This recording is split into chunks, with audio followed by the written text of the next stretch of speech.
안녕하십니까. 최학선 선교사입니다. 행복한 감사의 기도 시간, 먼저 제가 기도함으로 시간 시작하겠습니다. 하나님 아버지 감사합니다. 오늘도 행복한 감사의 기도의 시간을 허락해 주시니 진심으로 감사합니다. 이 감사 기도의 시간을 통해 하나님의 은혜와 사랑을 더 깊고 더 넓게 알아가는 행복한 시간이 되게 도와주시고 인도하여 주시옵소서. 그리하여 하나님의 부름에 응답한 자녀들답게 기도의 삶을 살아내고 그 기쁨을, 그 감사를 우리 이웃들에게 전하는 참으로 아름다운 담비와 같은 우리 삶이 되도록 도와주시고 인도하여 주시옵소서. 오늘도 계속해서 건강과 영성에 대해서 생각하기를 원하오니 주님 우리와 함께하여 주시고 영광 받아주시고 은혜 내려 주시옵소서.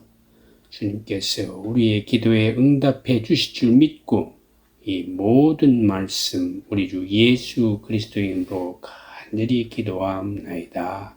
아멘. 성경적 건강이란 무엇인가의 5번째, 우리는 하나님의 형상으로 지음받은 사람들입니다.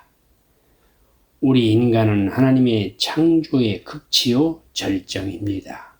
하늘의 별과 해와 달 그리고 공기와 땅과 물, 이 모든 것을 창조하신 이유는 인간을 창조하시기 위함이었습니다.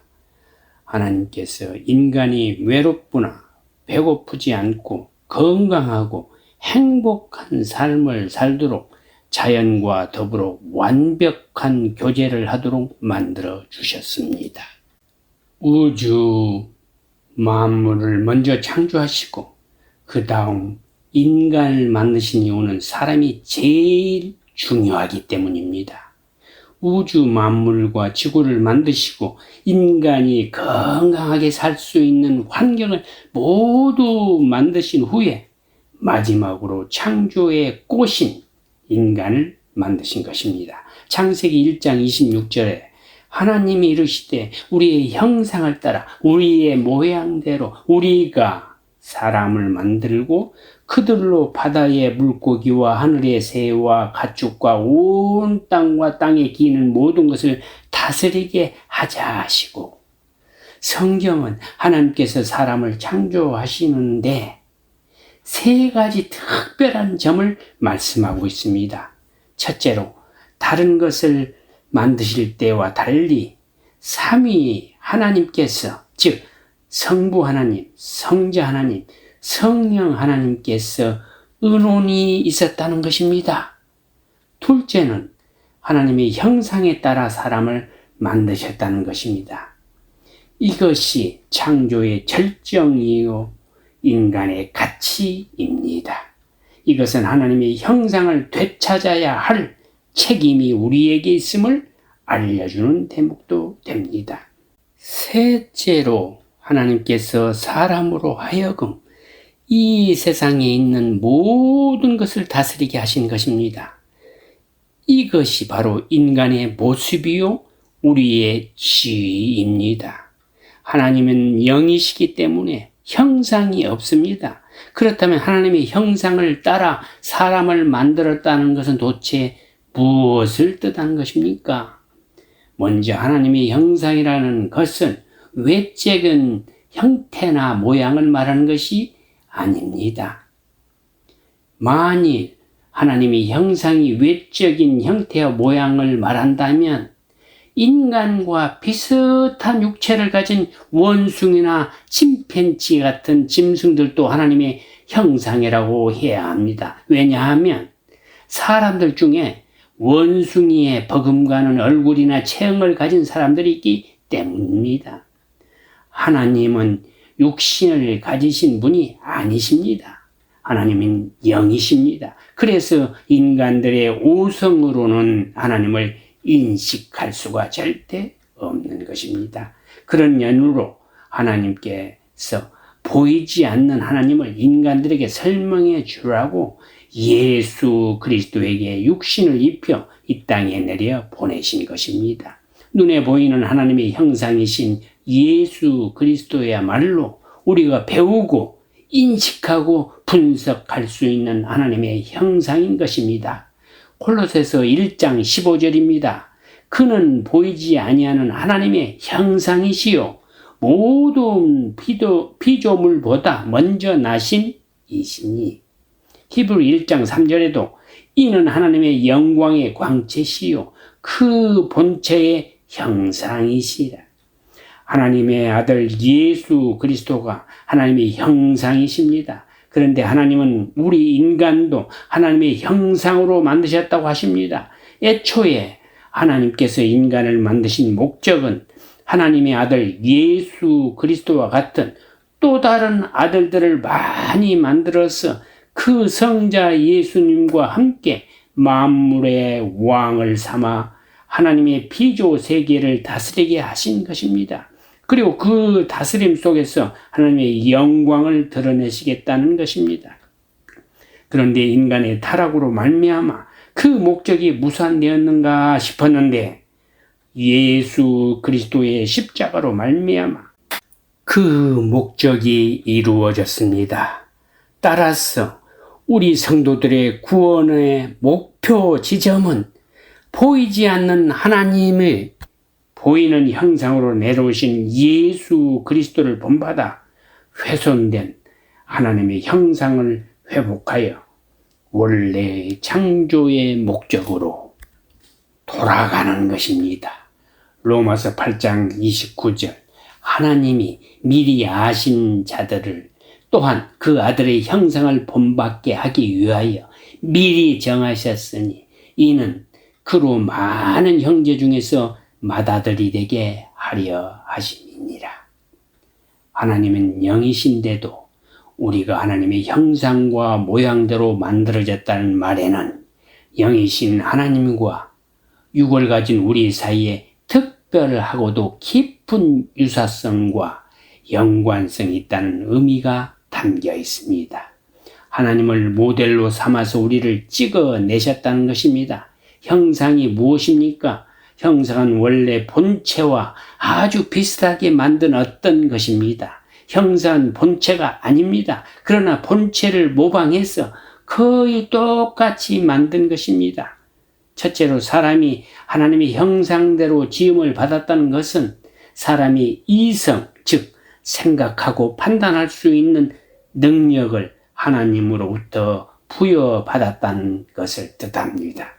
이러한 능력으로 인간은 다른 동물들에게는 없는 도덕성이라는 것을 가지게 된 것입니다.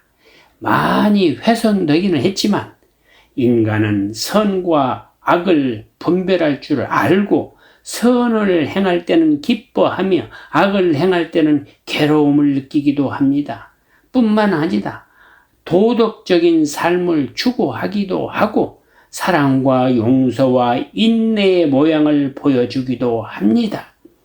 인간은 완전한 사랑이시며 완전한 선이신 하나님의 형상으로 지어졌기 때문에 타락을 했음에도 불구하고 하나님의 형상의 흔적을 여전히 아직도 소유하고 있는 것입니다. 그런데 타락한 인간은 그 하나님의 형상의 자녀물인 사랑과 용서와 인내를 자기를 위해 쓴다는 의미에서 구조적 형상은 남아있지만 기능적 형상이 많이 사라졌다는 표현을 쓴 것입니다. 그러나 참 하나님의 형상이신 주님은 이 땅에 내려오셔서 완전한 도덕과 완전한 사랑과 완전한 용서가 무엇인지를 보여주시고 가르쳐 주셨습니다. 그것은 자신을 위함이 아닌 하나님의 영광을 드러내기 위한 것이었습니다. 그 자리가 바로 우리가 도달해야 할, 성취해야 할 목적지인 것입니다. 요한복음 8장 46절. 너희 중에 누가 나를 죄로 책잡겠느냐? 내가 진리를 말하는데도 어찌하여 나를 믿지 아니하느냐? 둘째로 하나님이 형상으로 지음을 받았다는 것은 사람이 영을 받았다는 것을 의미합니다. 인간은 영적 활동인 사고를 통하여 개별로부터 보편을 끌어내기도 하고 가시적인 것들을 보며 불가사적인 것들을 추론해냅니다. 또 참과 선과 미의 이념들을 형성하기도 하고 피조물들로부터 하나님의 영원하신 능력과 신성을 도출해내어 이해하기도 합니다. 즉 인간은 하나님과 하나님의 세계를 알고 느끼며 추구할 수 있도록 영적인 존재로 창조가 된 것입니다. 그래서 인간만이 하나님과 교통할 수 있는 것이고 보이지 않는 그 나라를 소망까지 하게 되는 것입니다. 하나님은 우리 인간들을 영이신 하나님과의 교제의 장으로 이끌시기 위해 인간들에게 영을 허락하신 것입니다. 셋째로 자율성, 즉 자유의지를 받았다는 것을 의미합니다. 하나님은 스스로 생각하시고 스스로 결정하시고 스스로 판단하십니다. 인간은 그러한 자율성을 하나님으로부터 부여받았습니다. 물론 하나님의 작정 속에서 제한된 자율성이지만 인간은 그 자율성 때문에 죄에 대해 책임을 지게 된 것입니다. 이러한 자율성에 의해 인간에게 특징적으로 나타나는 것이 바로 인격입니다.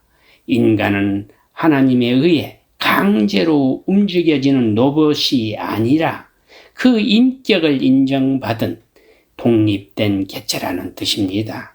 그래서 하나님은 그 인격에게 말씀을 하시는 것입니다. 우리에게 성경이라는 기록된 하나님의 말씀을 주신 것은 하나님께서 우리를 인격자로 대우하시고 계시다는 좋은 증거입니다. 그 말은 하나님께서 우리와 교제를 하고 싶어 하시다는 뜻인 것입니다. 하나님께서 우리를 인격자로 대우하시지 않으신다면 하나님은 짐승들처럼 본능 속에 하나님께 순종하고 하나님을 찬양하도록 프로그램해 놓으셨을 것입니다.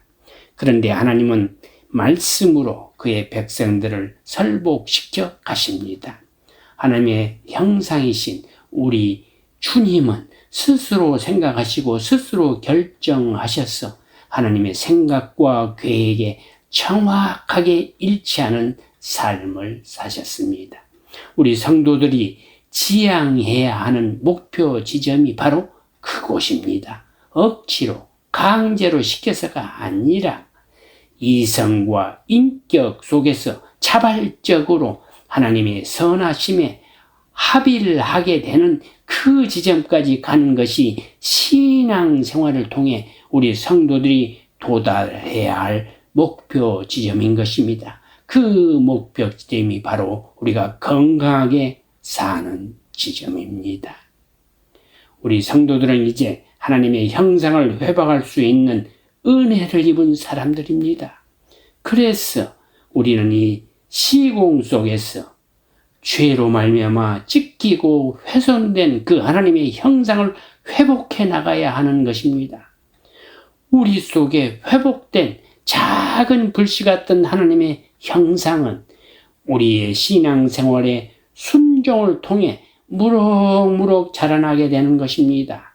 창세기 1장 27절 28절 하나님이 자기 형상 곧 하나님의 형상대로 사람을 창조하시되 남자와 여자를 창조하시고 하나님이 그들에게 복을 주시며 그들에게 이르시되 생육하고 번성하여 땅에 충만하라. 땅을 정복하라. 바다의 물고기와 하늘의 새와 땅에 움직이는 모든 생물을 다스리라 하시니라. 하나님은 인간을 하나님의 형상으로 만드신 후 그 인간들에게 하나님의 형상을 가지고 할 일을 주셨습니다. 그 말은 그 일을 통해 하나님의 형상이 드러나게 하시겠다는 의지의 표명인 것입니다. 따라서 인간이 하나님의 명령에 순종하여 생육하고 번성하며 만물을 정복하고 다스렸다면 그 전체의 삶 속에서 하나님의 형상이 점점 더 뚜렷하고 풍성하게 나타났을 것입니다. 천지창조의 목적은 하나님의 형상인 인간의 다스림과 순종으로 말미암아 이 우주에 하나님의 형상이 가득 차게 되는 것이 바로 천지창조의 목적이 되는 것입니다. 다른 말로 하나님은 하나님의 형상인 인간들의 다스림과 순종으로 하나님의 영광이 온 사상에 가득 차게 하시기 위해 천지를 창조하신 것입니다. 오늘날 하나님의 자녀로 회복이 된 우리 성도들이 해야 할 것이 무엇입니까? 우리가 있는 곳에 하나님의 형상이 나타나고 하나님의 영광이 드러나는 역사가 일어나야 하는 것입니다. 그 말은 우리에게 복음의 삶을 살라는 요구인 것입니다. 우리가 예수 그리스도의 십자가가 담고 있는 그 사랑의 삶, 용서의 삶, 자기 부인의 삶을 살게 되면 그리고 우리의 입으로 힘차게 하나님 나라의 복음을 전파하게 되면 아직 하나님을 알지 못하는 하나님의 백성들이 우리를 통하여 하나님께로 돌아오게 되는 것입니다. 그게 생육하고 번성하는 것입니다.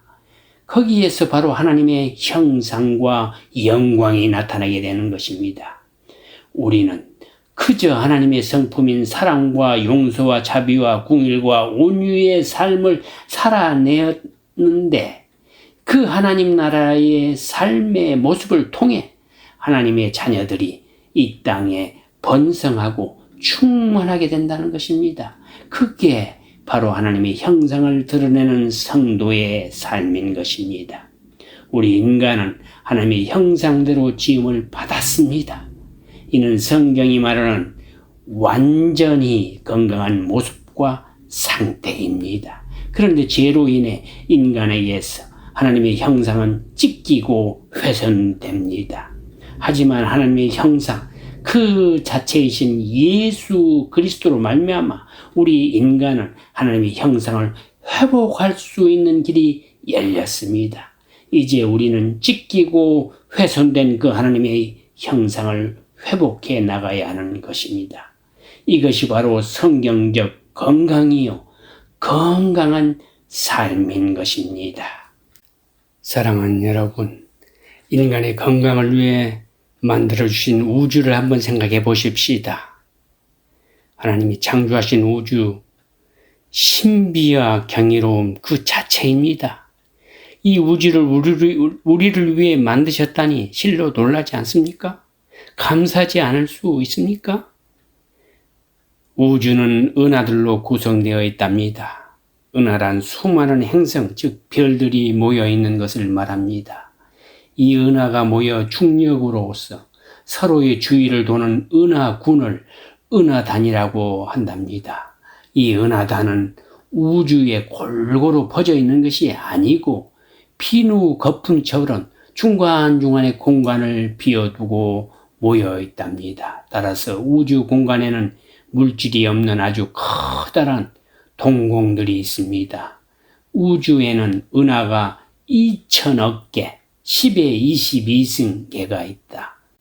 그리고 한 개의 은하에는 별이 또 2천억 개가 있습니다. 그러면 은하계의 별이 모두 10의 22승 곱하기 10의 22승, 즉 10의 44세, 4승계가 있다는 셈입니다. 거기에다 또 같은 양의 혹성도 있습니다. 이 광활한 우주에 있는 별은 지구에 있는 모래알보다 더 많을 것입니다. 우리 지구와 태양계가 속해 있는 은하단이 바로 우리 은하계입니다. 우주의 은하계가 우리 인간의 뇌 신경과 정말 많이 닮아 있다는 연구 결과도 있습니다. 에레미야 33장 22절에 보면 하늘의 만상은 셀 수 없으며 바다의 모래는 측량할 수 없나니라고 말씀합니다.